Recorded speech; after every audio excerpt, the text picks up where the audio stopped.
네, 정치부 강청환 기자와 자세히 짚어보겠습니다. 대통령 권한 대행에 대한 탄핵이 전례 없던 일이잖아요. 앞서도 언급됐듯이 가결 정족수를 두고 논란이 계속되고 있습니다.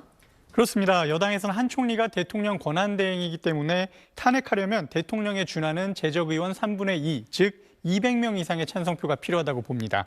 반대로 야당에선 선출직 대통령이 아닌 임명직 국무총리인 만큼 이 국무위원 탄핵에 필요한 재적의원 과반수, 즉 151석만 있으면 151명 이상만 찬성하면 탄핵할 수 있다고 얘기하죠. 이 경우 야당 단독으로도 탄핵이 가능해집니다.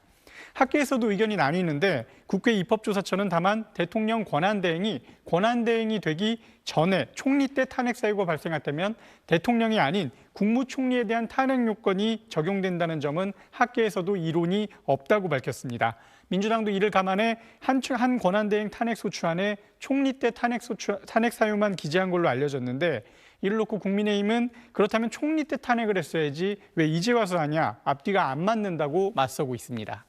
네, 그리고 야당 일각에선 한덕수 대행뿐 아니라 다른 국무위원들까지 탄핵을 해서 아예 국무회의를 무력화하자 이런 주장이 나왔습니다. 이게 현실성이 있는 겁니까? 네, 민주당 일각에서 현재 국무위원 15명 가운데 5명을 탄핵 소추하면 국무회의 심의를 못하기 때문에 법률안 공포를 정부가 못하고 국회의장이 할 수 있게 됐다는 주장이 나오고 있는데요. 이걸 한번 따져보면요. 우선 현재 정부 국무회의 구성원은 대통령, 국무총리, 그리고 19명의 국무위원, 이렇게 총 21명입니다. 국무회의 규정에 따라서 이 재적의 과반수, 그러니까 11명 이상 출석해야 국무회의를 열 수 있는데 21명 가운데 대통령과 법무장관은 탄핵소추안이 가결돼 직무가 정지된 상태고 여성가족부 장관은 공석, 국방행안장관은 사의를 표했으니까 현재 국무회의 참석한 국무위원은 한덕수 권한대행까지 합쳐서 16명입니다.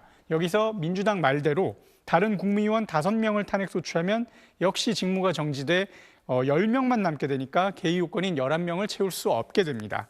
하지만 이렇게 되면 헌법상 국무회의를 거치게 돼 있는 법률안 심의 등도 할 수 없다는 의견도 학계에서 나오고 있습니다. 민주당 입장에선 오히려 법안 처리가 어려울 수도 있다는 얘기입니다. 민주당은 국무회의 무력화 주장은 일부의 주장일 뿐이라고 선을 긋고 있습니다. 네, 강청환 기자 잘 들었습니다.